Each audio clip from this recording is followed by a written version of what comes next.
Channel again. So guys, in this video we will see how to confirm your age to continue in the Grok AI.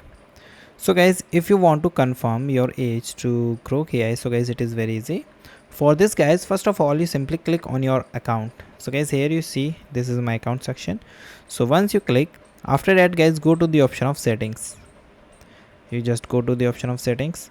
Then guys, here you see the account appearance and the behavior. So you select the account. In the account section here it shows your birth.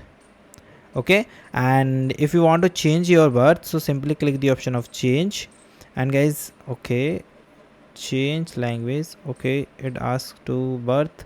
So guys, for confirming, you just go here, and if you want to change, so guys, you need to create the whole account again. Okay, oh, so by mistake the above icon is for your language, not for your birth. Okay, so guys, thank you and have a nice day, and guys, subscribe.